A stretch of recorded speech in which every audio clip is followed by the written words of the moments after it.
Hello and welcome back. I am Mr. Sosotris, and this week we are finishing our discussion on Virgil's Aeneid.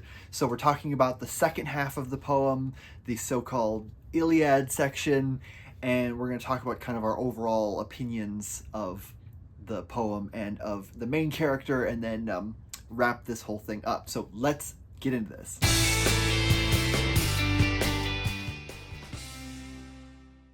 Okay, so where are we in the poem? It's been 2 weeks since we last talked about part one, and so Aeneas and the Trojans have now arrived in Italy.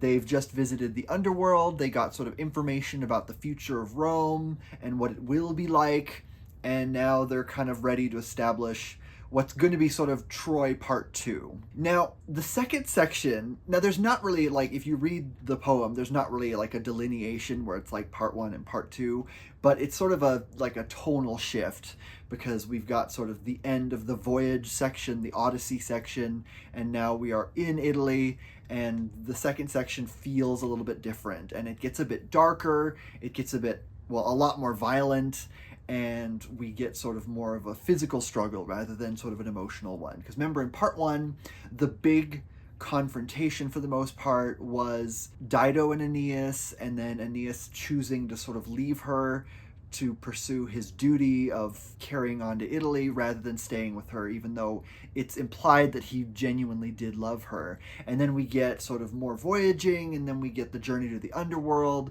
where he gets information about sort of his ancestors and what the future of Rome is going to be.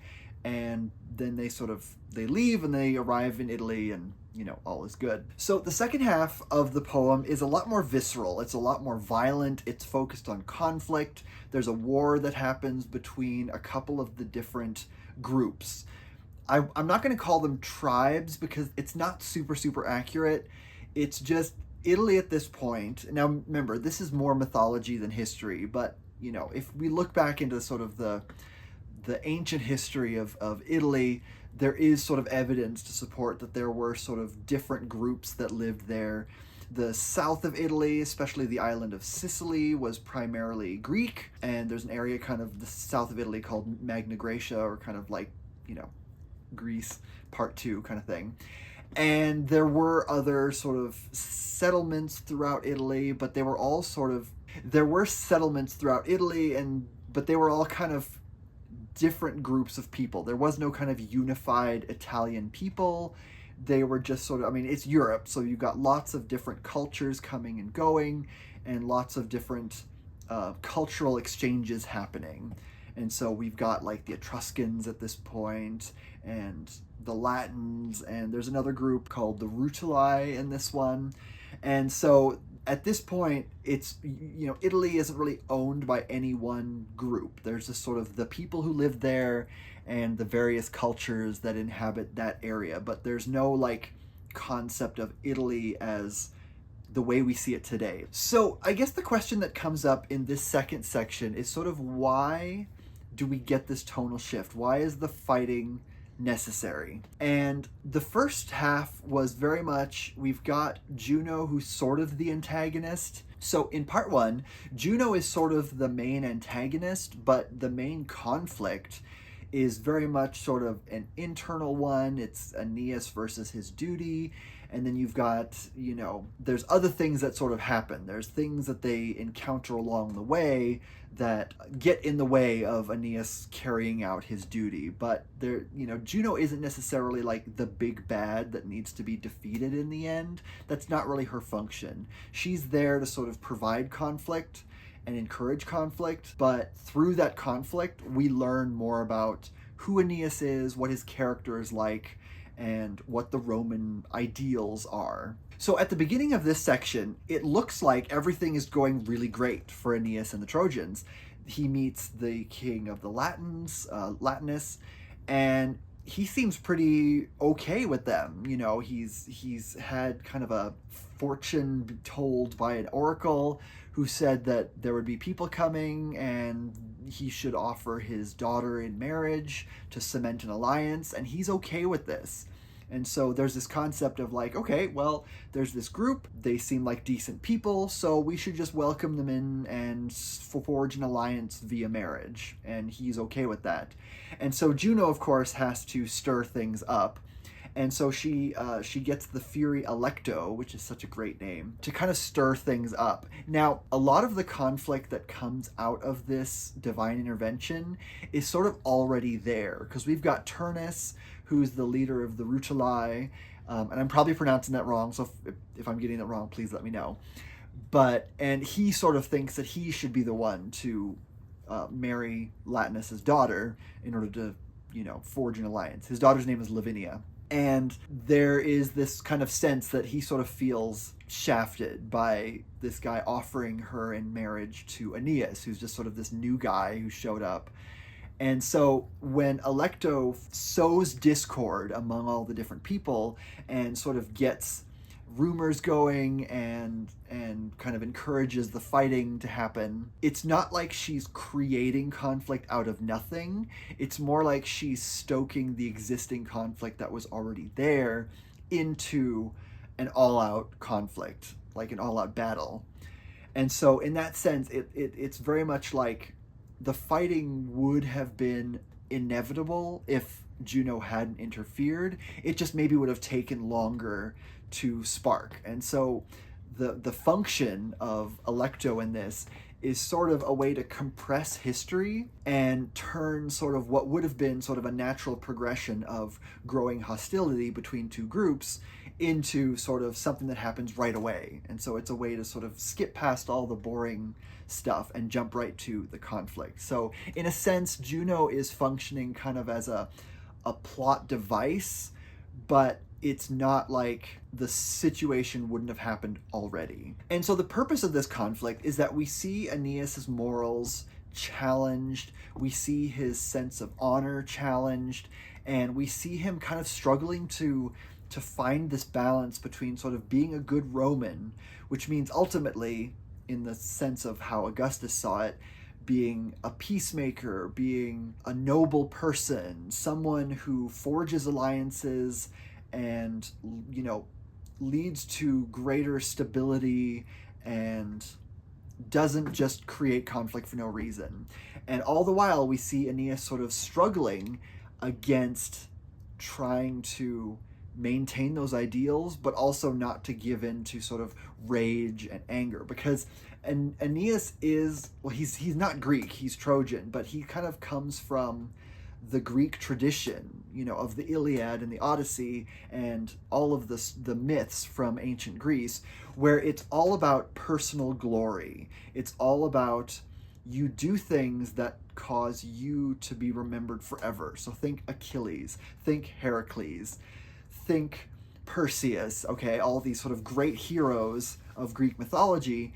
And even though a lot of their stories have tragic endings, I don't think Perseus necessarily has a super tragic ending, but a lot of the really great heroes of Greek mythology, sort of their lives end tragically. Even Odysseus, Jason, Heracles, Ajax, all those characters that sort of we know as being sort of great heroes, they don't usually have good endings. And so the purpose of the story is sort of what did they do when they were alive? We don't really care about what happened when their lives ended, or the tragic things that, when their star waned. We care about the things they did when they were at their best, the great deeds that they did.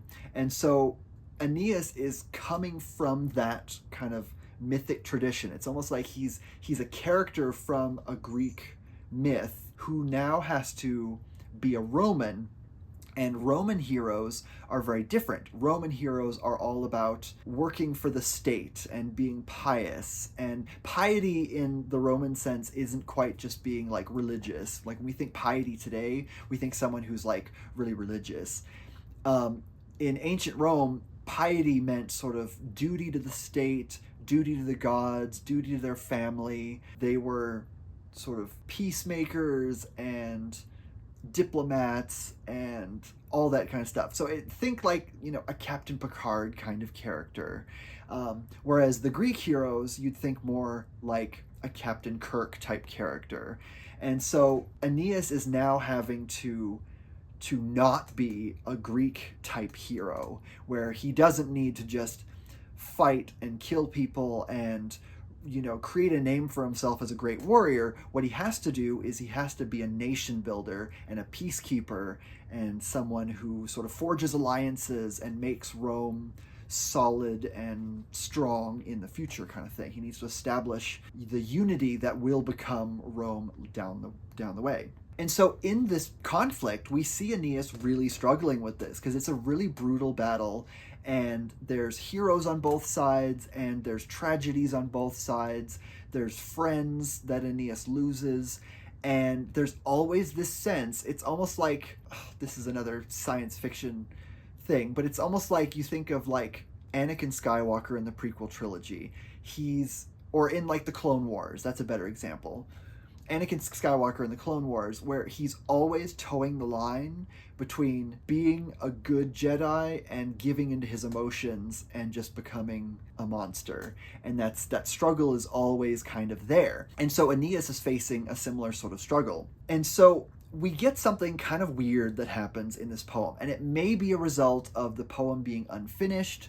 Virgil sort of famously asked for the poem to be destroyed because he died. And so Augustus didn't really listen to him, and he, you know, published it anyways, and it was very, very popular. It became like a classic immediately, and Roman children immediately started like studying it in schools. Like, it wasn't something that sort of over time became popular. It was immediately like, this is state literature and this is good, and we all need to like keep it in our memories forever. Imagine an unfinished book or an unfinished work of art, and the author or the poet or the artist or whoever is like, it's not done. I wish I could have finished it, but it's not. And then like the ruler of the known world at that point takes it, plasters it up on the wall, and says, everybody look at it. Like, just, I imagine the ghost of Virgil was very horrified at this, because it wasn't really something that he thought was ready for the public. And so we see this most notably at the very, very end. The poem ends very abruptly and brutally, and it doesn't feel very satisfying right at the end, because at the very, very final moment, Aeneas gives into his rage and emotion, and he kills Turnus, his sort of rival throughout the second half of the poem, when he's sort of begging for mercy. And the good Roman thing, you know, in the ideal sense, would be for him to accept his defeat and forge a peace alliance, you know, with his defeated enemy, and that would have been good.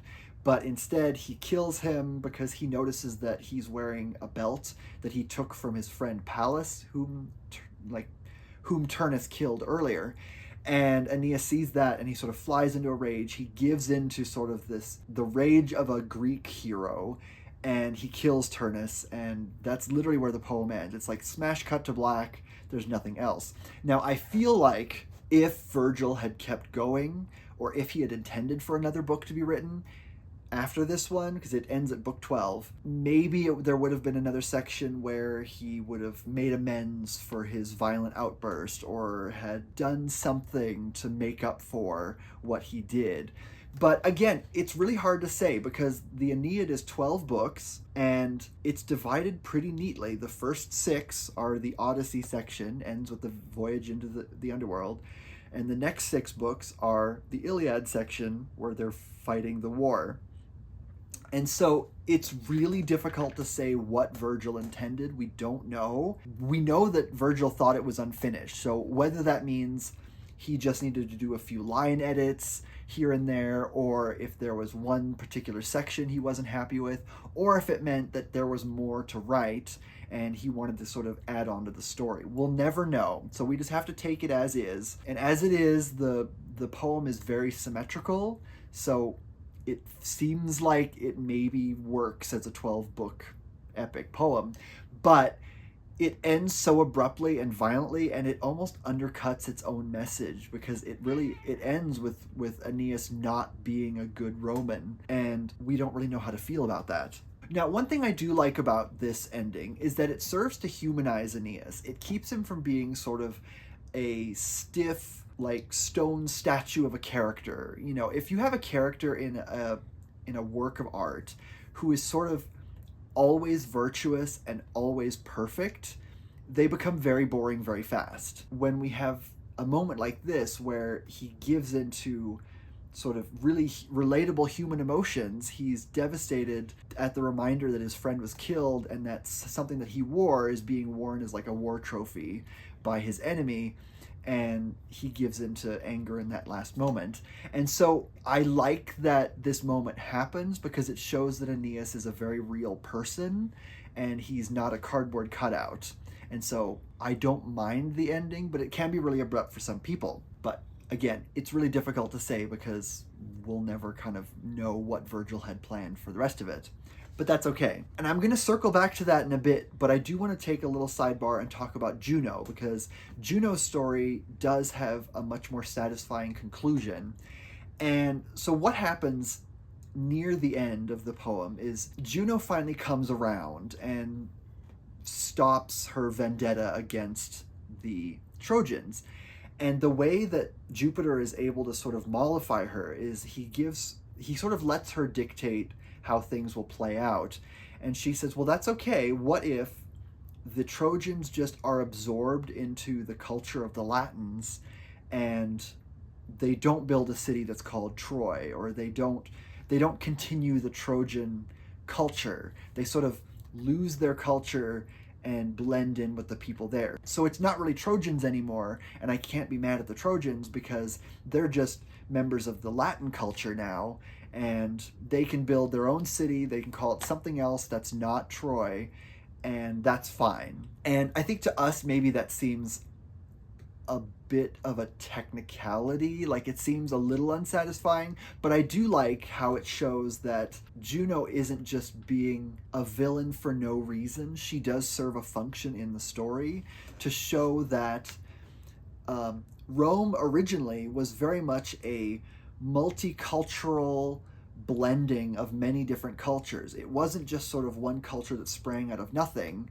You know, it was somehow better than all the other cultures around it. It was very much a new thing that arose out of many different cultures blending together and creating something new. So it was kind of like it evolved naturally out of what was already there. And so by having Juno sort of not give it her blessing, but accept that this is sort of what's going to happen and know that these aren't Trojans anymore, they're something new, because they're going to blend with the cultures that are already there, she's able to sort of come to terms with that, and she's able to put aside her rage, and so she's like, okay, now I'm on their side, it's fine. And then going forward, we know that that's why all of the gods are sort of supportive of Rome, even though during the Aeneid, some of the gods aren't necessarily always on Aeneas' side, but they come around in the end. And one thing that this shows us is that the Roman gods are, instead of just being like, because we always think of the Roman gods as being just, they just stole the Greek gods and then filed the names off. And I've talked about this in previous videos, but the Roman gods are very much sort of the next evolution of the Greek gods, the way the Romans sort of saw it. They had their own gods, and there are a bunch of Roman gods that the Greeks didn't have. Gods like Sylvanus, that, you know, is a very much a Roman creation, or maybe came from the Etruscan people because they borrowed lots of stuff. But the purpose of the gods is to support Rome. Whereas in Greek mythology, the gods exist to sort of add an element of unpredictability and chaos to the world. They explain the things that can't be explained logically.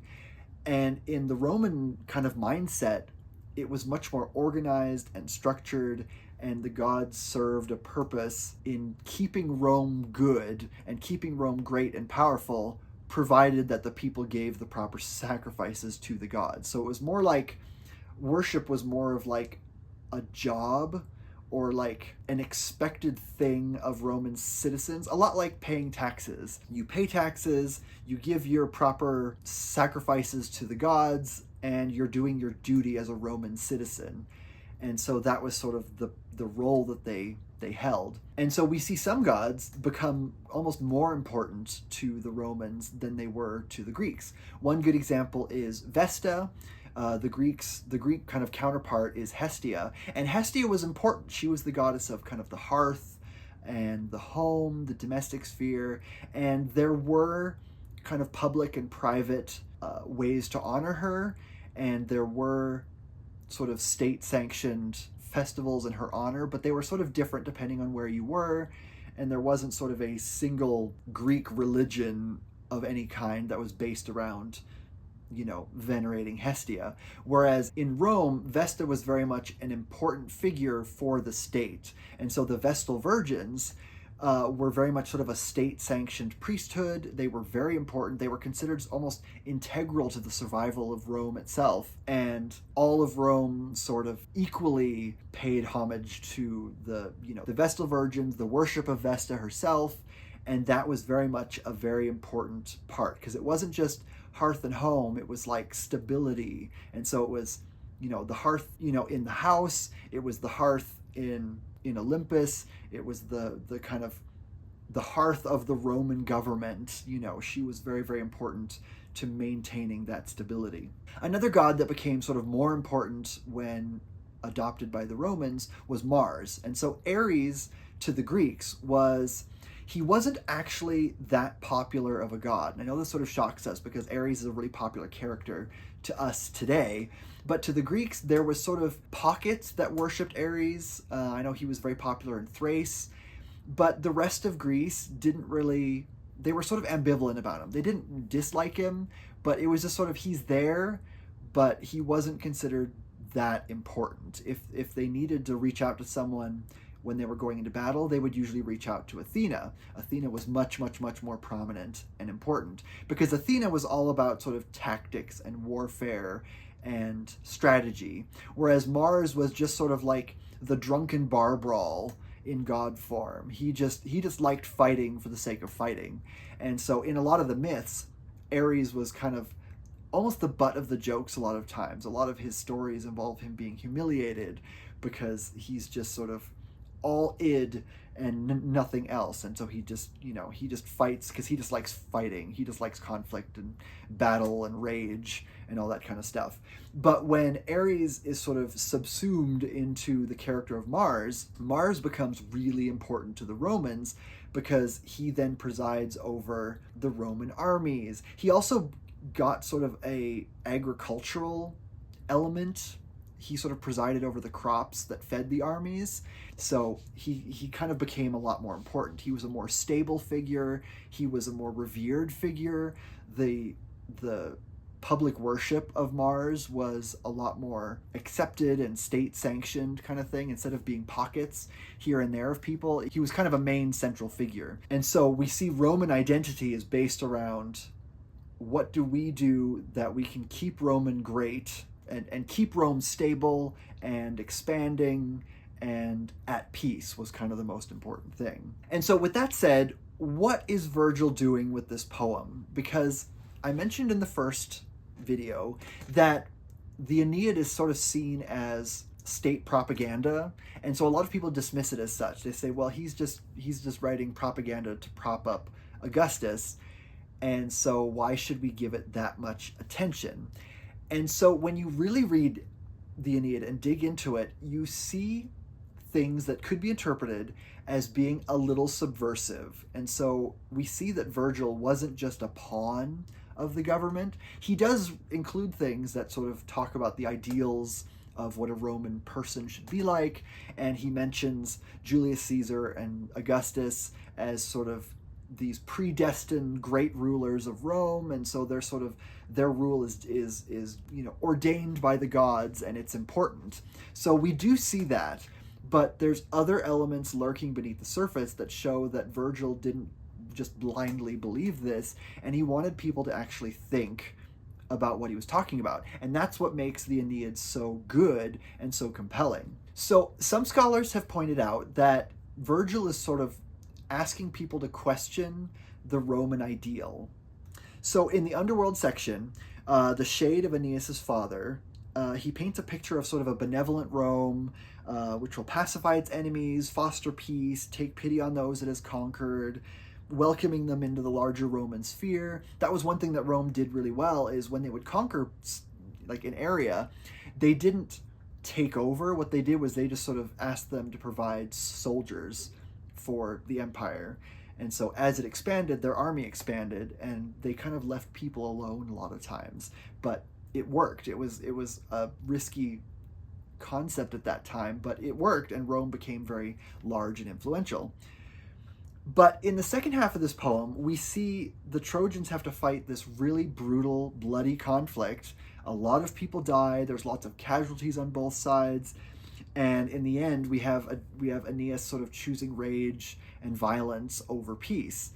And so some people have said that Virgil is sort of calling into question this peaceful, benevolent vision of Rome by saying that's the ideal, but what the reality is that Rome is a violent conqueror. So, okay, remember back in the underworld section, there's the two gates when they leave the underworld. There's the gates of ivory and the gates of horn. And the gates of ivory are sort of for like dreams and false truths and things like that.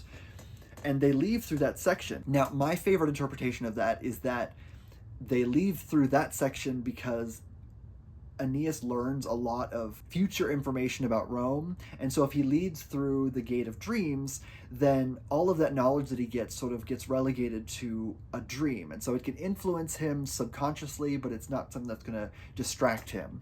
Now, that does kind of fall apart a bit, because later on he gets a shield that's given to him by Venus that sort of has images of the future of Rome, including like the Battle of Actium, where Augustus defeats Mark Antony and Cleopatra. So if he's sort of not forgotten what he's learned, but sort of it's in the back of his mind, that shield would really drive home, no, everything you learned is true. So maybe that's not a very good explanation, but there is another explanation that also works. And it's that by leaving through those gates, this vision of kind of a benevolent, peaceful Rome that's sort of working for the good of everyone is very much a dream. They called it like the Pax Romana, the Roman peace. And this sense that sort of that version of things is a dream, and it's not really realistic. It works as an ideal, but it doesn't work as practical reality, because Rome has always been a violent conqueror and like a brutal expansionist and a colonizing force and all that stuff. And so Virgil may be calling into question sort of the ideals of Rome, because it says you couldn't get what you did by just being peaceful. You did have to fight quite a bit, and you did have to defeat quite a few enemies before you could get to the point where you thought you were peaceful, even though on the fringes of the empire there's still conflict happening. One other thing that I found interesting, I found this article that said that it was talking about Juno's motivation for why she opposed the Trojans. And she lists a number of different things, but the first thing that she mentions is that the city of Carthage, which she sort of personally likes, is sort of destined to be destroyed by the Trojans.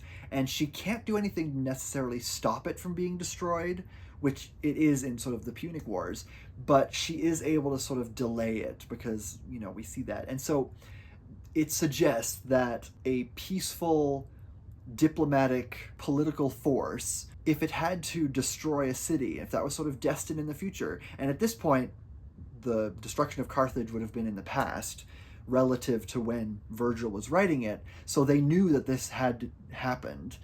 The Punic Wars did happen, and they did fight against the North African people for a long time, and it was very brutal. And so it's kind of reminding people, it's like, yes, things are peaceful now for you in Rome, but in order to get here, there was a lot of bloodshed and violence that had to happen. And so the thing that Juno objects to is the destruction of a city, and good Romans wouldn't just destroy a city for no reason. You know, they would only fight if they were attacked, kind of thing. And so Virgil may be sort of calling into question this ideal that isn't really realistic, causing people to think, because Juno is the antagonist, and so it would be very easy to read this as, oh, she's just being irrational, the city had to be destroyed because Carthage was a violent force, and blah, blah, blah, blah, blah. But in reality, Virgil's saying, it's like, no, Rome's history is going to be marked by violence and conquest, and so this ideal of sort of peacekeepers and benevolent dictators and all that stuff doesn't really add up. So in a way, some people have said that Virgil is sort of calling into question the truth of the Roman ideal, which is a little subversive, and it's very sneaky that he was able to kind of sneak that in and still be so widely embraced by the current government. So he wasn't outwardly attacking Augustus, but he was kind of subtly encouraging people to think about the version of events that Augustus was peddling to everyone. So that's why we love ambiguity. Ambiguity is a way, and it's been used many, many times, of the ways that artists are able to hide subversive elements in state-sanctioned propaganda. So it's a shame that the Aeneid was never fully completed. Whatever that means, we don't quite know what other things Virgil was going to add to it. But what we have is spectacular, and it's a really wonderful epic poem, and I think more people should read it, study it, talk about it, debate it, because it's a very ambiguous poem in places, and there's a lot of really cool stuff that I wasn't even able to get to. There's this really great Amazon character who shows up in part 2. Her name is Camilla, I believe, and she's ultimately killed by a very sneaky guy who sort of poisons her. And it's sort of shown that it's a very ignoble death and that it wasn't very honorable on his part. But she's a great character. There's so much tension in the kind of rise and fall of the conflict, because we get moments of peace where they're able to sort of collect their dead, and then there's other parts where the fighting starts up again and it's brutal, and Virgil really makes sure that none of the people who die are just sort of like cannon fodder. He humanizes every single person who is killed in this fight, so that we know. And we did get that a little bit in the Iliad, but it was more like a list of their great deeds before they died. So it's like, this person who died, who was known for doing this. Whereas in this one, when a character dies, we get sort of a mini snapshot of who they were as a person, and their family, and their likes, and their wants, and loves, and everything. And so it's like every single death is a tragedy, and you, the reader, feel it. And it's so good, and I love it so much. Before I go, though, last time I mentioned the opera Dido and Aeneas by Henry Purcell, which focuses on kind of the first section of the Aeneid.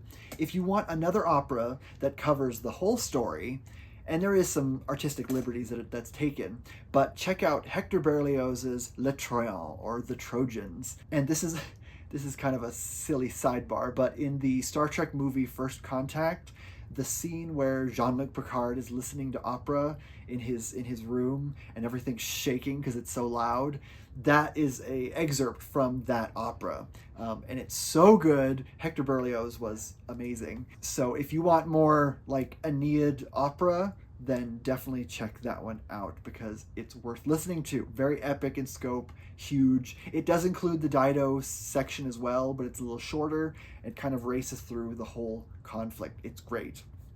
So that is the Aeneid. There's a lot more I could get into, but that's kind of the big stuff that I wanted to talk about.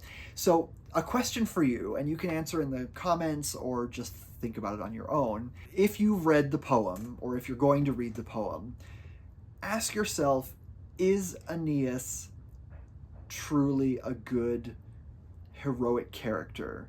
He's complex and flawed, but, you know, he is, in many ways, a good, proper Roman. But then in the second section, we see moments where he kind of falls back on that more violent Greek model of hero. So what's your opinion of Aeneas? What do you think history will sort of remember him as, based on what we learn about him in this poem? So think about that. I'd love to discuss it in the comments. So with that said, I will let you go. I will see you next week. And in the meantime, happy reading. Bye.